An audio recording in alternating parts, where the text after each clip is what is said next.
सुप्रभात मंडळी. मी नीलिमा पटवर्धन आणि आपण सध्या वाचत आहोत डॉक्टर सौ शुभाताई साठे लिखित त्या तिघी हे सावरकर घराण्यातील 3 वीरांगनांच्या जीवनावर आधारलेली कादंबरी. आज आपण प्रकरण 20 सुरू करतोय. अभूतपूर्व षष्टब्दीपूर्ती. स्वामिनी, सावरकर सदनातील अशा काही अघटित आठवणी आजही मनात घर करू नयेत.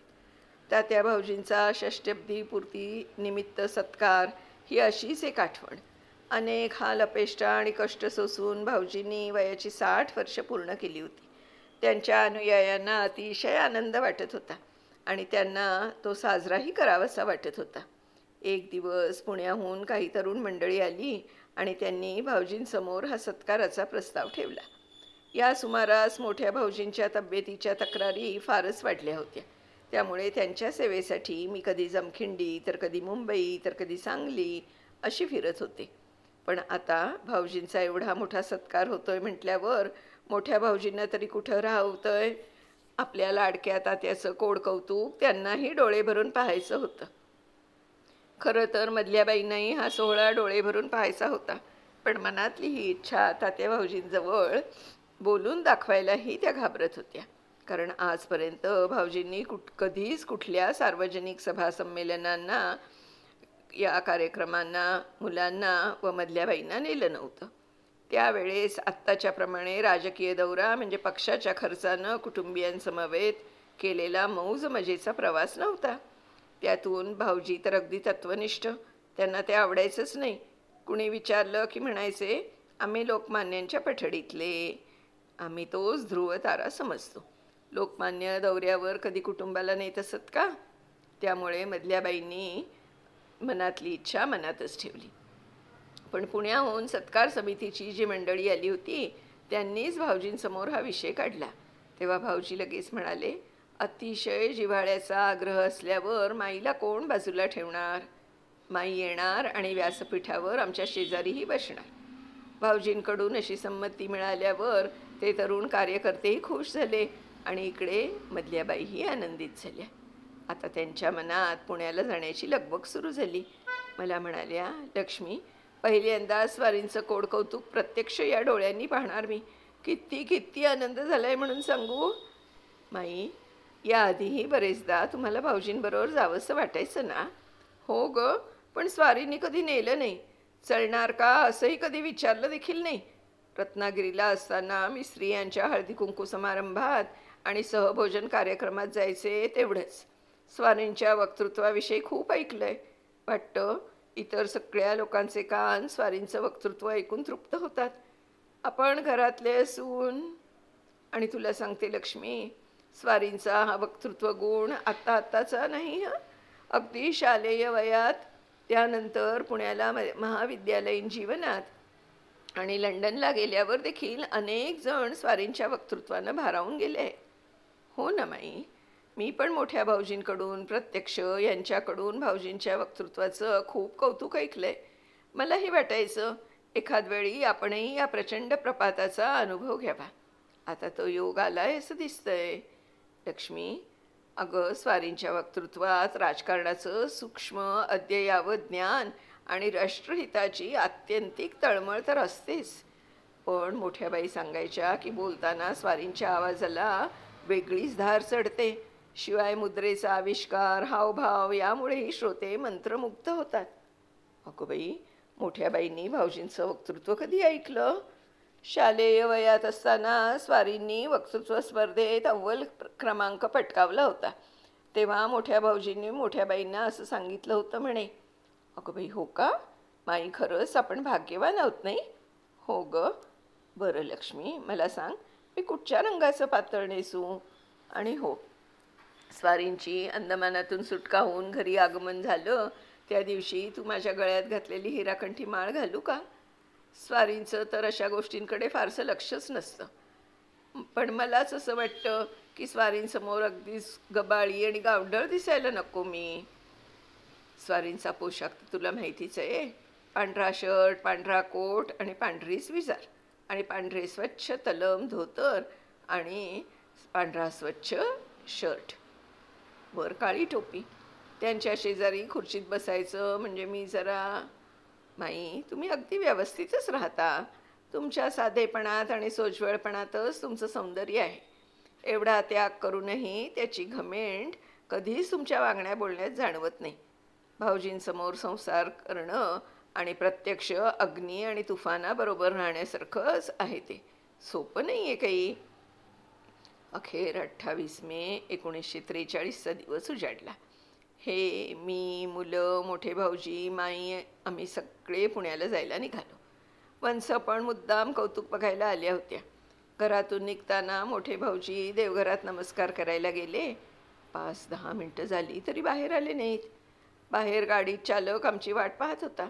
उशीर होत होता म्हणून मी भाऊजींना बोलवायला देवघरात गेले तर भाऊजींच्या डोळ्यातून घळाघळा अश्रू वाहत होते. माझी चाहूल लागताच म्हणाले, लक्ष्मी, आज येसू हवी होती ग. तात्याची ही गरुड भरारी हे कौतुक पाहून खूप खूप सुखावली असती. ती आपल्यातून फार लवकर गेली ग. खरं आहे भाऊजी तुमचं. आज मोठ्या बाई हव्या होत्या, तसंच आई अण्णाही हवे होते ना. तात्या भाऊजींची तेजस्वी जीवनशलाका पाहून त्यांचेही डोळे दिपून गेले असते. पण हे सगळे शरीराने नसले तरी मनाने आपल्यातच आहेत. मला खात्री आहे आजही ते सगळे तात्या भाऊजींना खूप खूप आशीर्वाद देत असतील. पण आजच्या या अत्यानंदाच्या क्षणी तुम्ही मोठ्या बाईंच्या आठवणीनं डोळ्यात पाणी आणताय हे मोठ्या बाईंनाही आवडणार नाही, हो ना. लक्ष्मी, अगं घरात तू सगळ्यात धाकटी आणि तरी किती शहाणपण सुचतं ग तुला.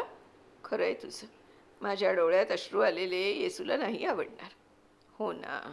चला तर मग डोळे पुसा. आई जगदंबेची अशीच कृपादृष्टी सावरकर कुळावर राहणार आहे माझी खात्री आहे. आम्ही सगळे ठरल्याप्रमाणे पुण्याला पोचलो. केवढा भव्य मंडप, स्त्री पुरुषांची केवढी गर्दी. साहित्याचार्य नचिकेळकर समारंभाचे अध्यक्ष होते. श्रीमान शेठ गुलाबचंद, हिराचंद, माणिकचंद, वीरचंद वगैरे औद्योगिक क्षेत्रातील दिग्गज व्यक्ती व्यासपीठावर उपस्थित होत्या.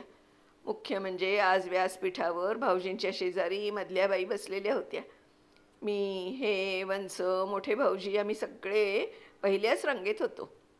माझं लक्ष माईंकडेच होतं. त्या माऊलीच्या चेहऱ्यावर फक्त धन्यता आणि कृतकृत्यता मला दिसत होती. सत्कार समितीनं भाऊजींना 1,20,000 रुपयांची थैली अर्पण केली. सगळीकडून भाऊजींवर अभिनंदन आणि स्तुतीसुमनांचा वर्षाव होत होता. हारांची तर गणनाच करणं कठीण. कार्यक्रम आटोपून घरी आलो ना तेव्हा मधल्या बाईंनी मला सांगितलं की व्यासपीठावर भाऊजींचा हा सत्कार सोहळा सुरू होता तेव्हा त्यांना क्षणभर असा भास झाला की त्यांची आई आणि भाऊ म्हणजे वडील स्वर्गातून खाली अवतरलेत. दोघांच्याही चेहऱ्यावर आपल्या जावयाविषयी खूप अभिमान ओसंडून वाहतोय. मधल्या बाईंनी उठून दोघांना नमस्कार केला आणि त्या भाऊंना म्हणाल्या, भाऊ तुम्ही धन्य झालात. इतक्या टाळ्यांचा कडकडाट झाला आणि मधल्या बाई भानावर आल्या. त्या दिवशी मी भाऊजींचं वक्तृत्व प्रत्यक्ष याची देही याची डोळा ऐकलं. अत्यंत भारावलेल्या मनस्थितीत भाऊजी बोलायला उभे राहिले. सगळ्या देशबांधवांनी दाखवलेलं प्रेम आणि कृतज्ञता पाहून त्यांचं हृदय हेलावून गेलं होतं. सरस्वतीचा वरदहस्त लाभलेले भाऊजी, पण त्या दिवशी भावना व्यक्त करायला त्यांना शब्द अपुरे पडत होते. स्वामिनी, त्या दिवशी मला कळलं की मदनलाल धिंगरांवर भाऊजींनी काय आणि कशी जादू केली असेल. ते माणसं काय वाटेल ते देतील, पण प्राण मात्र सहजासहजी देणार नाहीत. कशानंही विकत न मिळणारी ही वस्तू आहे, पण ही अमोल वस्तू भाऊजींच्या शब्दासाठी कसपटाप्रमाणे फेकून द्यावयास माणसं पुन्हा पुन्हा सिद्ध झाली. कारण भाऊजींची या वाणीतच ती जादू होती. अशी प्रस्फूर्त वाणी मी कुणा दुसऱ्याची ऐकलीच नाही. भाऊजींची वाणी म्हणजे मूर्तमंत वीणा झंकार. त्या दिवशी सगळंच वातावरण अगदी भारावल्यागत झालं होतं. दुसऱ्या दिवशी पुणे नगरपालिकेनं मानपत्र अर्पण केलं आणि पुण्यातील मान्यवर मराठी साहित्यिकांनीही भाऊजींचा सन्मान केला. त्यांना मानपत्र दिलं. त्यात भाऊजींना व्यासांसारख्या महान ग्रंथकारकाच्या मालिकेत बसवलं होतं. असा हा सगळा सत्कार सोहळा पार पडला. आमच्या सगळ्यांच्याच डोळ्याचं अगदी पारणंच फिटलं जणू. आता सावरकर कुटुंबियांना चांगले दिवस आले असं समाधान वाटू लागलं. सत्कारास अशा मोठ्या थैल्या मिळाल्यावर भाऊजींनी पहिली कोणती गोष्ट केली असेल तर ती ही की राजा नारायण बन्सीलाल आणि हिंदू राष्ट्रीय निधी यांच्याकडून मिळणारं आर्थिक सहाय्य स्वीकारणं त्यांनी बंद केलं. केशरी विश्वस्त निधीकडून ही त्यांना अनेक वर्ष मानसिक द्रव्य सहाय्य होत असे, तेही स्वीकारणं त्यांनी बंद केलं. परंतु आता भरपूर पैसा हातात खेळू लागला असताना भाऊजींनी त्यांचे वैयक्तिक कार्यवाह गजाननराव दामले, शरीर संरक्षक आप्पाराव कासार आणि कार्यवाह भिडे गुरुजी यांच्या वेतनात मात्र वाढ केली नाही. ते सगळेजण अगदी अल्पमात्र वेतनावर भाऊजींची एकनिष्ठ सेवा करत होते. आपले होणारे हाल मुकाट्यानं सहन करत होते. भिडे गुरुजींना तर मुलाबाळांचा सांभाळ करायचा होता, म्हणून त्यांनी अगदी नम्रपणे पगारवाढीची विनंती केली. पण भाऊजींनी ते सरळ नाकारले. त्यामुळे नाईलाजानं भिडे गुरुजींनी त्यागपत्र दिलं. स्वामींनी, खरं म्हणजे भिडे गुरुजी सोडून जात आहेत म्हटल्यावर मलाही जरा वाईटच वाटलं. मधल्या बाईंना पण भाऊजींचं हे वागणं आवडलं नव्हतं. आपल्या ओढग्रस्तीच्या काळात जीवापाड आपल्यासाठी झटणारी ही माणसं होती. त्यांना असं नाराज करणं माझ्या आणि मधल्या बाईंच्याही मनाला न पटणारं होतं. पण भाऊजींना त्यांच्या व्यवहारात कोणी ढवळाढवळ केलेली अजिबात खपत नसे. त्यामुळे आम्ही दोघीही गप्प बसलो. स्वामींनी, कधीकधी मला भाऊजींच्या एकाच व्यक्तिमत्वात दोन अगदी भिन्न वृत्ती आढळायच्या. आता हेच बघ ना, पावलोपावली मरणाशी खेळ खेळण्या इतकं बळ त्यांच्या ठाई कुठून आलं?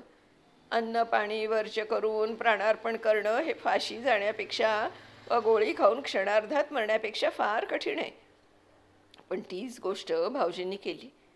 बरं, हा तळहातावर नेहमी प्राण झेलत बसलेला माणूस व्यवहारशून्य होता म्हणावं तर तसंही नाही. पैशाचं जगातलं मूल्य, महत्त्व आणि त्याचा उपयोग त्यांना चांगला ठाऊक होता. एकदा हिंदू महासभेचे कार्यकर्ते आणि साहित्यिक पु.भा. भावे त्यांना भेटायला आले. त्यांच्यासाठी मी चहा घेऊन वर गेले तेव्हा दोघांमधला संवाद माझ्या कानावर पडला. भाऊजींनी त्यांना विचारलं, तुझं कसं काय चाललंय? पैसे मिळवतोस ना? त्यावर भाऊ म्हणाले, एक हिंदुत्वनिष्ठ लेखकाला आणि आपल्या अनुयायाला मिळायला हवा तेवढा पैसा मिळवतो. भाऊजी लगेच म्हणाले, माणसानं पैसा हा मिळवायलाच पाहिजे आणि तशीच वेळ येईल तेव्हा त्या पैशाचा त्यागही केला पाहिजे. माझ्यापाशी पहा, आता अगदी मोजकेच पैसे आहेत. ते पैसे संपेपर्यंत मला जगता येईल. स्वामींनी, भाऊजींचे हे उद्गार मी ऐकले आणि माझ्या हृदयात कालवाकालव झाली. जिना उतरून खाली येत असताना माझ्या मनात विचार आला, पैशाचं महत्त्व ठाऊक असूनही ज्या वाटेवर पैशाचं झाड नाही अशा खडतर वाटेनं जाण्याची प्रेरणा आणि शक्ती त्यांना कुठून मिळाली असेल? संपूर्ण स्वातंत्र्याचं स्वप्न आणि सशस्त्र क्रांतीचा मार्ग फार फार पूर्वीच त्यांना कसा दिसला असेल? मला वाटतं याचं उत्तर भाऊजींच्या अलौकिक व्यक्तिमत्वातच आहे. उगाच नाही ते म्हणाले की तशीच वेळ येईल तेव्हा त्या पैशाचा त्यागही केला पाहिजे. त्यांनी स्वतः तसं वागून दाखवलं. ही सगळी तार्किक सुसंगता मनाला पटूनही असं वाटतं की प्रभातच्या लग्नात तरी भाऊजींनी असा कंजूषपणा करायला नको होता. अगं, शेवटी मधल्या बाईंच्या एकुलत्या एक मुलीचा विवाह होता तो. मंडळी, आज आपण इथे थांबूया. याच्या पुढचं जे भाग आहे तो आपण उद्या वाचणार आहोत. तोपर्यंत मी निलिमा पटवर्धन आपली रजा घेते. शुभाताई, तुमचे मनपूर्वक आभार मानते. उद्या भेटूया याच्या पुढच्या भागासह. नमस्कार.